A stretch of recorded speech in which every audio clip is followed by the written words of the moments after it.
Fala concurseiro, aqui do Doutor Concursos e canal do professor Arnaldo Vieira. Tudo bem com vocês? Como vocês estão? Todo mundo estudando? Olha, pessoal, os concursos estão se aproximando. A gente toda semana produz material bem legal e divulga para que vocês se preparem, saibam o que é que pode aí estar sendo previsto pelos editais e o que está vindo por aí nas provas que vocês vão prestar na área de atualidades. A gente começa o vídeo, como toda semana a gente faz, pedindo para você colaborar com a nossa produção, para você deixar o joinha, para você se inscrever nos dois canais, tá? Aqui no canal da Doutor Concursos e também no canal meu, professor Arnaldo Vieira. E compartilhar, escrever, mandar o seu abraço, cumprimentar a gente pelo trabalho, como a Michele Gonçalves. Boa tarde, professor. Ela escreveu boa tarde, logicamente. Já lhe deixei meu like. Muito obrigado pela excelente aula. Um beijo, Michele, mais uma vez, muito carinhosa. Que você tenha excelentes estudos e que você tenha uma vaga já garantida, do mesmo jeito que o Roberto. O Roberto está estudando pegando firme, hein? Boa noite, professor Vieira. Obrigado por mais essa aula. Gabaritando atualidades. Abraço. Esse é o nosso propósito. Eu vou ficar extremamente realizado quando a Michele, quando o Roberto, quando todas as pessoas que sempre comentam com a gente aqui, ou você que está assistindo aí meio quietinho, não comenta tal, um dia escrever para mim, mandar uma mensagem: professor, passei. Já estou, inclusive, tomando posse do meu cargo público aqui, passei e estou indo bem, obrigado. Puxa vida, essa é a minha maior realização que eu posso ter como professor de comunicação, de jornalismo, e aqui dando a minha contribuição para vocês nas aulas de atualidades, junto aqui com o pessoal da Doutor Concursos, tá legal? Vamos para o âmbito nacional, não podemos a gente deixar passar batido as Paralimpíadas de Tóquio, que terminaram essa semana, terminaram no final de semana passado, e que consagraram o Brasil, né, como a melhor das campanhas dos últimos tempos. O Brasil participa já há bom tempo de Paralimpíadas, né, mas igual a essa, em número de medalhas, batemos 100 medalhas de ouro, índices parecidos de medalha com aquilo que a gente tinha ganhado na Rio 2016. Houve também alguns esportes e alguns comparativos com Londres 2012, mas a melhor campanha, sem sombra de dúvida, o Brasil ficando em sétimo no ranking mundial de atletas paralímpicos. Veja, nós tivemos, olha só, no Japão a delegação teve 20, além das 22, né, 22 medalhas de ouro, nós tivemos 20 de prata e 30 de bronze. Em diversas categorias. Olha, futebol de 5, por exemplo, está invicto até hoje, ganhou tudo, ganhou todas as partidas, nunca perderam uma partida, para vocês terem noção. Futebol de 5 é feito com pessoas com deficiência visual, né? Olha, tênis de mesa, esgrima, hipismo, judô, remo, halterofilismo, bote, para taekwondo, canoagem, goalball. Veja, assim, a gente arrebentou nas Paralimpíadas, né? E o comitê, pelo menos assim, a ideia do Comitê Paralímpico Brasileiro era que o Brasil ficasse entre os 10, nós fomos o sétimo. Então veja, são esforços mais do que humanos e que deveriam sim ter uma transmissão muito maior pela imprensa, por exemplo, ou pelos canais de televisão. Enquanto as Olimpíadas ganham um grande destaque, passam a madrugada, como aconteceu esse ano, passaram com cobertura aí pela madrugada tal, os Jogos Paralímpicos ficaram restritos a boletins, a uma ou outra transmissão, só quando era final, evidente. Não, as Paralimpíadas deveriam ser, na verdade, o oposto. Se o Brasil tem esse desempenho com pessoas que possuem todas as dificuldades que eles já possuem, se conseguem superar as suas marcas e se conseguem trazer essa quantidade de ouro para o Brasil, nós deveríamos investir muito mais nisso. Então, talvez, no âmbito das questões de atualidades, talvez seja essa uma discussão? Sim, pode ser que as perguntas, que os concursos questionem isso. Mas também questionem somente a questão numérica, né? O Brasil não teve um desempenho assim exorbitante nas Olimpíadas, sempre se mantendo nas médias, nas Olimpíadas comuns, mas nas Paralimpíadas, 22 medalhas de ouro. Em categorias onde as pessoas muitas vezes não têm apoio absolutamente nenhum para praticar esporte. Praticam nas condições mais sobre-humanas possíveis, com as suas próprias dificuldades, enfrentando as suas próprias dificuldades e demonstrando uma capacidade, uma força de vontade, um percentual, uma garra muito maior. Nós deveríamos, por muitos mais motivos do que esses, inclusive, dar muito mais destaque à participação desses atletas, dessas pessoas que mostram que as dificuldades que eles enfrentam não são absolutamente nada. São altamente derrubáveis, vamos colocar assim, altamente suplantadas diante das dificuldades que a gente enfrenta por aí afora. Porque são pessoas que se superam para conseguir ganhar medalhas olímpicas. São os melhores das suas categorias em nível mundial. Então as Paralimpíadas terminam. Eu esperei para deixar exatamente a gente completar, né? Podia ter feito na semana passada, mas achei melhor deixar para essa semana, que é quando a gente terminasse e tivesse o resultado final das medalhas. Um orgulho que eu, na minha modesta opinião como professor, acho que a imprensa deveria dar muito mais destaque do que dá atualmente. Legal? Agora, mudando um pouco, saindo da coisa boa, vamos para coisa um pouco ruim. Essa semana também nós tivemos o mega assalto que aconteceu em Araçatuba. E olha, foi uma coisa, uma tragédia, né? Foi na madrugada de domingo para segunda da semana passada. Bandidos, mais de 20 bandidos, fortemente armados, fazem um terror, causam um caos na madrugada no centro da cidade de Araçatuba. Explodem agências, roubam os caixas eletrônicos, incendeiam carros, utilizaram até drones para fiscalizar onde é que estava o pessoal da polícia, trocam tiro com os policiais, usaram como escudo humano pessoas que estavam ainda circulando pela madrugada pela cidade ou voltando de algum tipo de evento. Enfim, um terror total que terminou na morte de 3 pessoas, 2 civis e um dos assaltantes.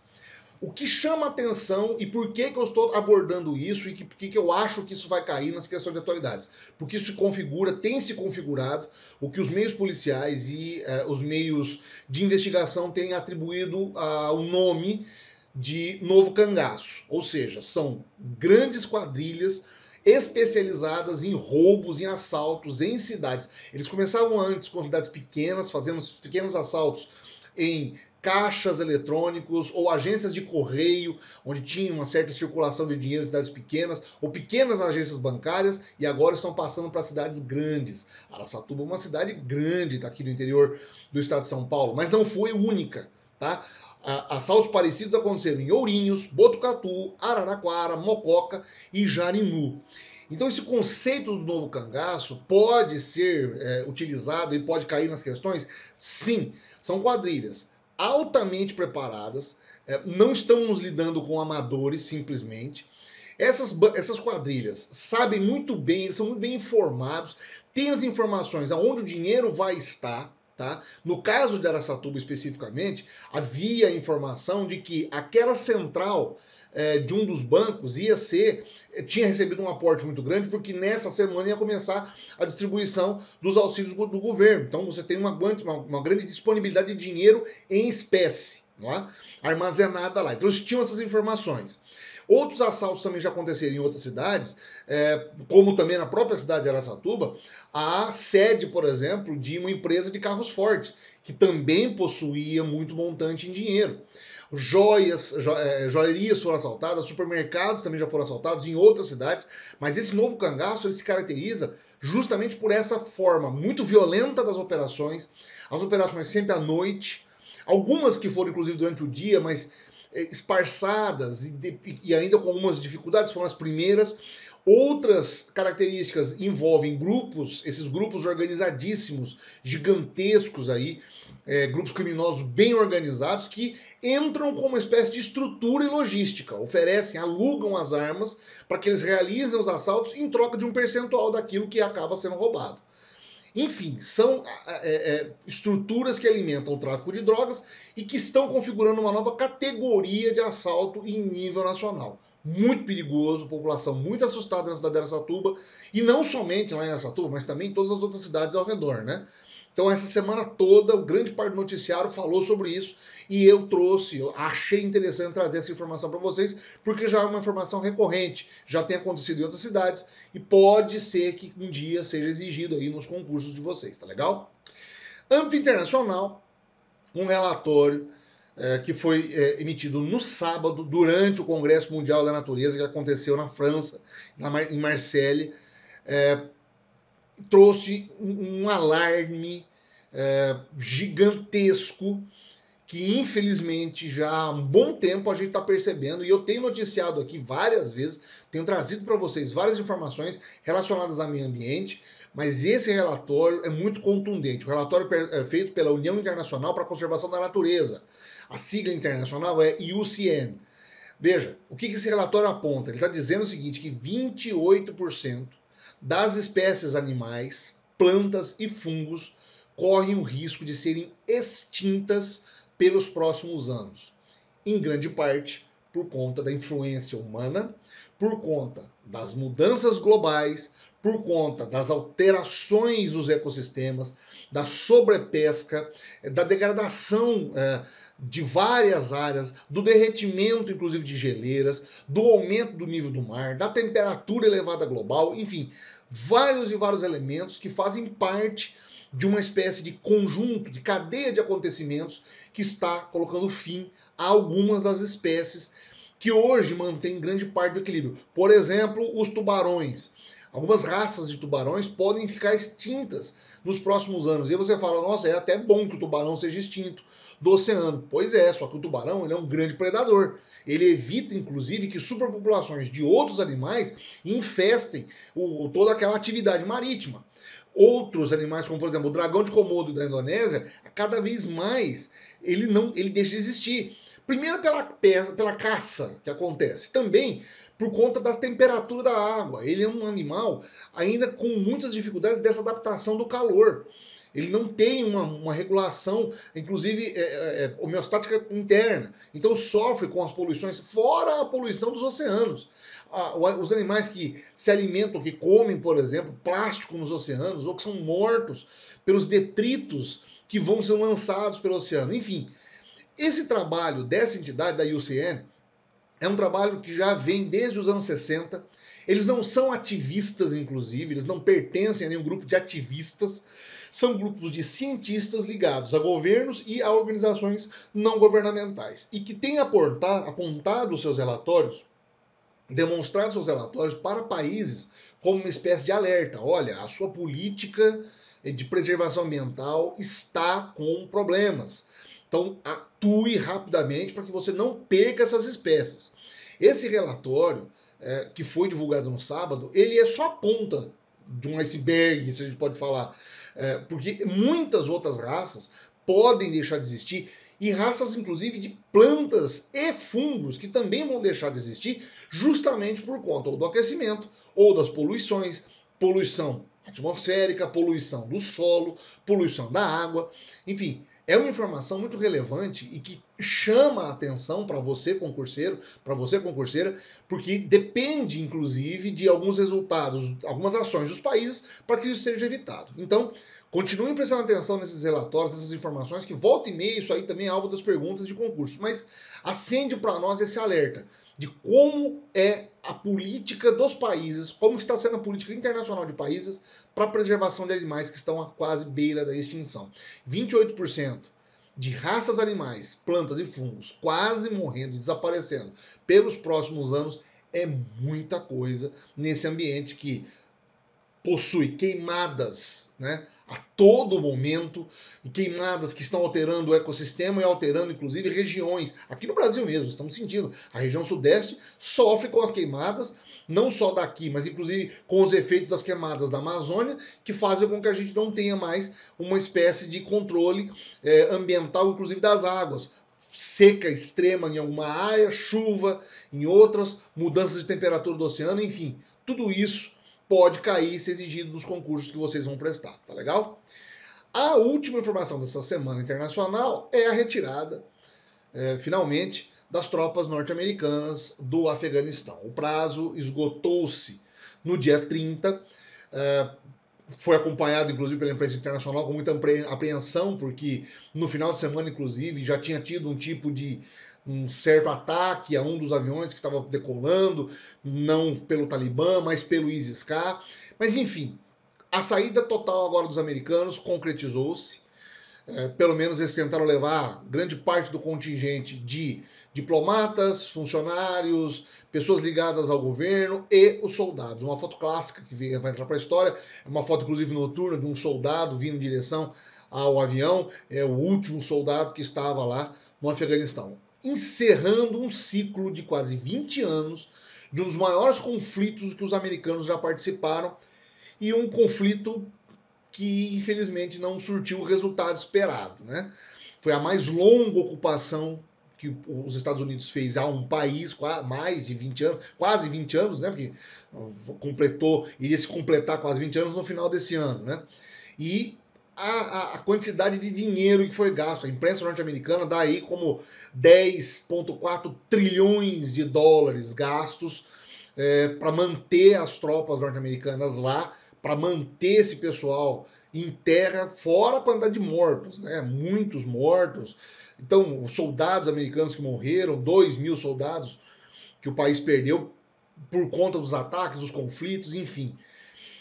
O Joe Biden faz uma declaração na segunda-feira à noite, fala que ou ele tinha dois caminhos, ou continuar uma guerra sem fim, ou terminar essa guerra da forma como terminou, não da forma como terminou, mas terminar a guerra, né? Encerrar a guerra. Mesmo que não tenha ainda conseguido, e ele diz que por um certo tempo os americanos garantiram sim uma espécie de paz e autonomia ao Afeganistão, mas que infelizmente o país se rendeu ao Talibã. E o Talibã, inclusive, passou a semana toda também divulgando na imprensa outras imagens, outras cenas, que a gente vai ver, inclusive, daqui a pouco uma outra muito engraçada, ao mesmo tempo preocupante, de como que eles vão agora começar a tentar recuperar o país. As entidades internacionais, os órgãos internacionais que retiraram, inclusive, investimentos lá, não voltaram. O FMI não liberou dinheiro ainda.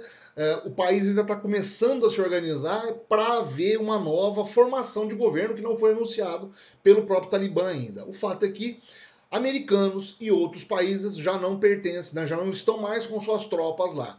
O que invariavelmente faz com que hajam enormes dúvidas, enormes interrogações de como vai ser agora o andamento do país daqui para diante. Como vai ficar principalmente a questão das mulheres, como que eles vão se relacionar com a comunidade internacional. Os americanos disseram que, inclusive, agora o tratamento com eles é diplomático.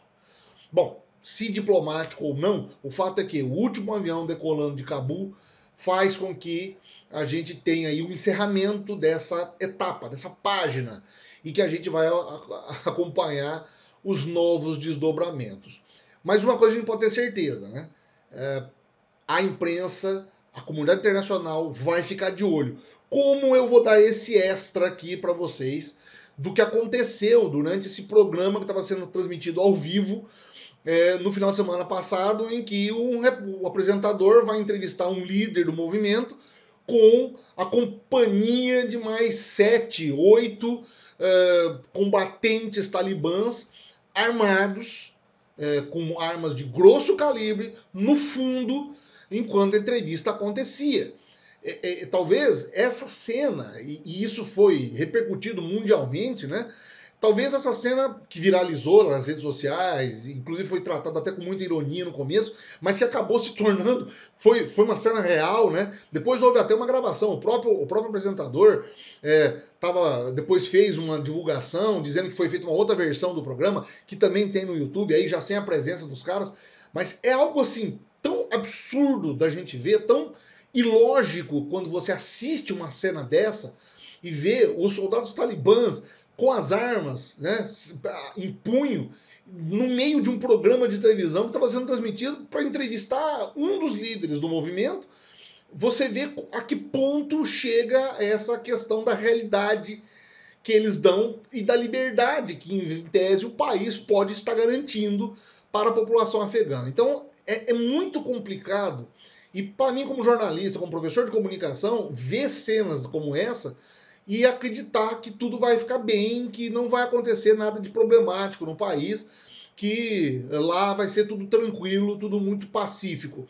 Houveram já confrontos essa semana, já houveram inclusive atentados à bomba, várias situações ali que vai engrossar o caldo, que infelizmente a gente vai ver cenas como essa acontecendo, talvez com muito mais frequência do que a gente pensa.